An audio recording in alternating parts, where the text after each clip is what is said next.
Hey YouTube, Tightly-Coiled 2010. So today's video is going to be, it's actually going to show you how I do a FroHawk.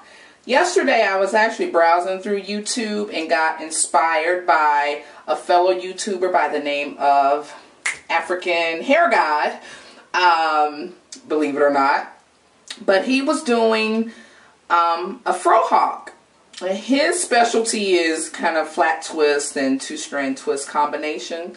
But since I did a FroHawk style my last hair day, I decided to do yet another FroHawk because, again, I was looking at some of his videos and was kind of inspired to try a style that he did myself. So I actually just finished co-washing, deep conditioning, and moisturizing my hair. So that's what you see here. And I just spent a few minutes, actually probably about 30 to 45 minutes parting it.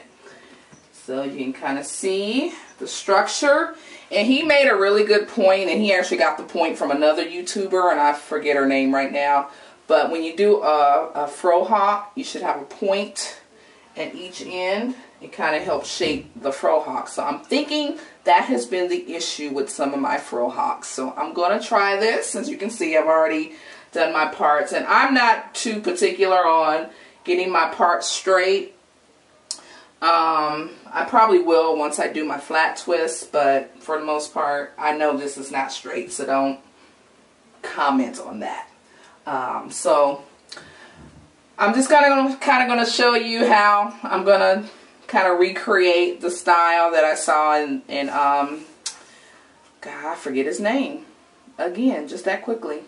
At any rate, I'll just put it at the bottom just to kind of see how close I can get to recreating that style. So stay tuned. Okay, so I'm just gonna start my flat twist. I'm gonna start on my weaker side, which is my right side, when I do my flat twist. But I'm only gonna do maybe one, so I won't bore you with you watching me do my flat twist. So I'll go ahead and get started. So my hair is slightly damp. I let my hair air dry, but it's slightly damp in this area because I had it in one of these bands. So my intent is just to do flat twists on each side, going horizontal this time. Usually I try to do them upwards, which I've found has been an issue for me, but I'm going to try and do them horizontally this time.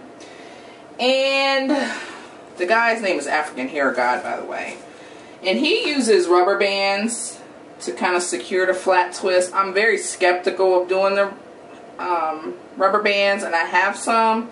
So I'm still trying to decide if I'm going to use them or not to secure my flat twist, but we'll see.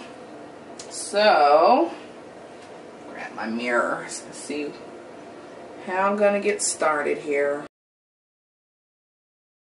And you'll see why it takes me so long to part my hair, because my coils, and I mentioned this in one of my blogs, or a comment somewhere, that my coils like to stay coiled. So it's often a little difficult or time consuming to part my hair.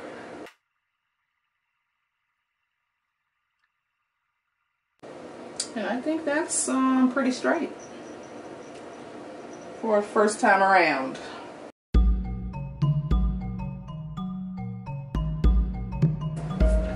And I actually don't really detangle anymore. I just finger comb my hair, as you can see.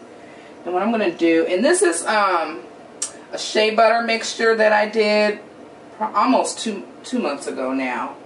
So I'm just going to add a little bit to my ends, just to give it a little slip as I'm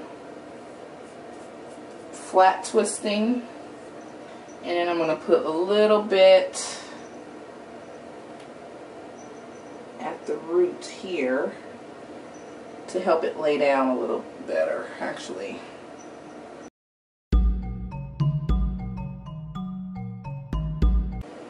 So I said this is my weaker side. I don't do my flat twist as well on my right side. And I'm right-handed too, which is kind of weird, but my flat twists look better on the left side of my head. I've just kind of developed my own little way of flat twisting. So that's probably why it doesn't look the same on both sides.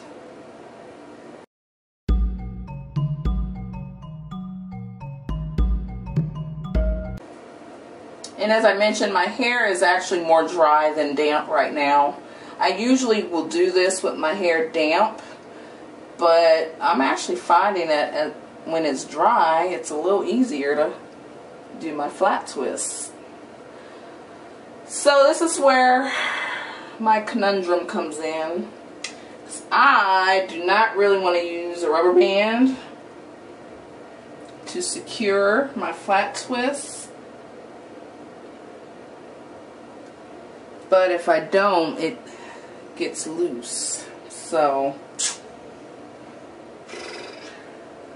dilemma. I'm going to go ahead and do it. I think when it comes time to take them out, I'll just cut them out or gingerly cut them out. So I'm not going to do it too tightly.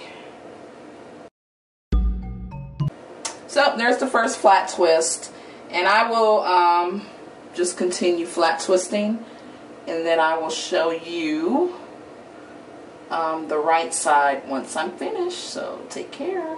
Okay, decided to come back for a real quick moment. I'm starting on my second flat twist, and I decided I think I want it damp versus dry. So what I did was spray some of my spray moisturizer on it, which is water, aloe vera juice, vegetable glycerin, and jojoba oil. So I did spray some of this on my hair, and then I'm going to start my second flat twist.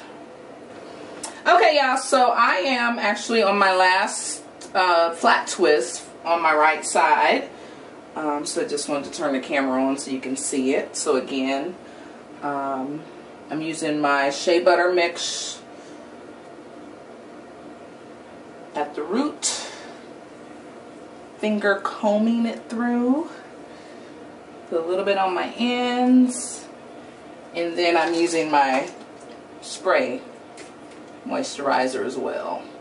And this is actually has been more helpful because this for sure gives my hair more slip, and it's easier for me to flat twist. And just so you know, I decided to stop using the rubber bands. I think I have a very big fear of rubber bands because I really do not want my hair to break or to pull or to get tangled. I try to minimize that as much as possible, which was my original hesitation on using rubber bands. So I did it on the first 4, I think. But I'm going to gingerly cut them out and take them out. I just don't even want to risk any breakage to my hair, any unnecessary breakage. Well, all breakage is not unnecessary, but you know what I mean. So, last twist, flat twist rather. And I'm going to say I really love this new technique of doing the FroHawk. It has been a lot easier. And it just looks better. I can just tell already. I'm glad I took the time to look at that guy's video yesterday. Okay, there's the last one. So, there you have it. Hopefully you can see that okay. And I'm going to line up my hairline once I'm all done. But I think I like it so far. So good. So I'm going to press with my other side. And this took me about 40 minutes to do. But I think that was partly because I'm filming this as well. But I think it really would have only taken me about 30 minutes. 25 to 30 minutes to do this. So I shall return when the other side is done. And then I'll start to do my 2-strand twist in the middle.